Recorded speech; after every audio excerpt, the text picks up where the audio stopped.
Most gardeners assume that if they water deeply, the soil will naturally absorb it. But in many real garden beds, that assumption is completely wrong. The water is going in, but it's not reaching the roots.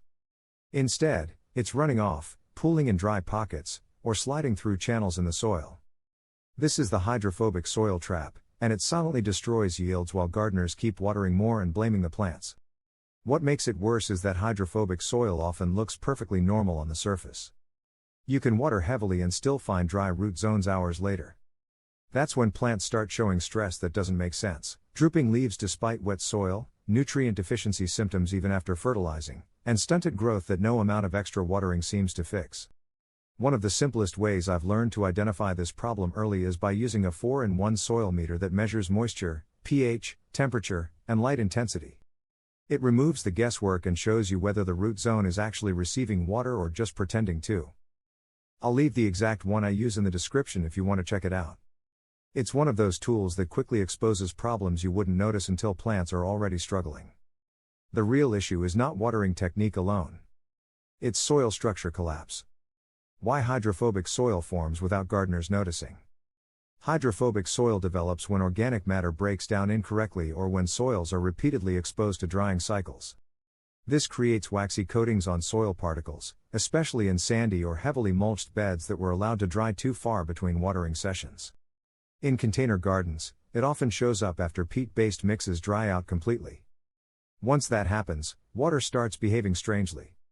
Instead of soaking in evenly, it beads up and moves sideways or off the surface entirely. I've seen this most often in raised beds during hot seasons where watering schedules were inconsistent. Gardeners thought they were watering enough, but the soil had already shifted into a water-repelling state beneath the surface. The result is a hidden drought even in regularly watered gardens.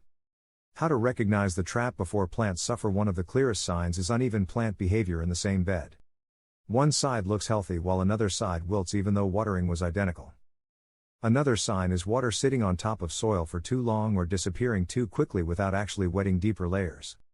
When I probe soil with a simple tool or even my fingers, the top layer may feel moist while 10 to 15 centimeters down, it's completely dry. That disconnect is the warning signal most gardeners miss. This is exactly where moisture readings become useful.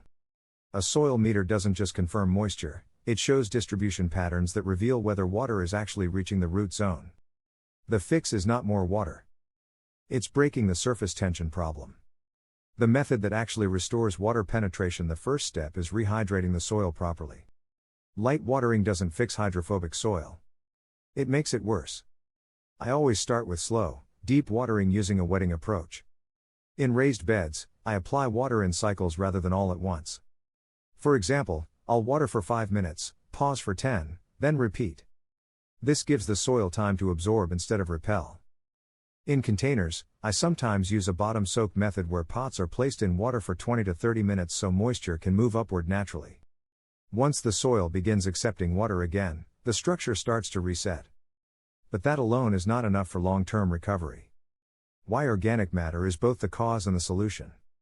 Hydrophobic conditions often begin with organic matter breakdown, but the right type of organic matter also repairs it. What works best is partially decomposed compost mixed lightly into the top layer of soil. I avoid overmixing because that can disrupt existing root systems. A thin layer of 1 to 2 centimeters is usually enough in garden beds. This reintroduces microbial activity, which helps break down waxy residues and restores soil particle bonding.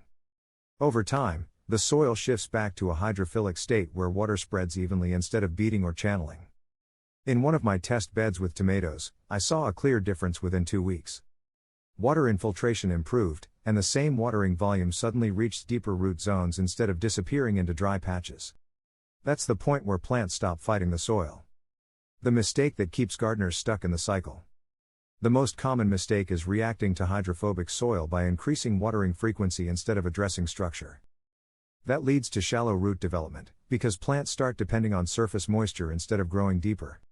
Shallow roots make plants more vulnerable to heat stress, nutrient fluctuations, and disease pressure. It creates a cycle where gardeners water more, but plants become weaker. Breaking that cycle requires patience and consistency in how water is applied, not just how much. Why this problem is more common than most gardeners realize. Hydrophobic soil isn't rare.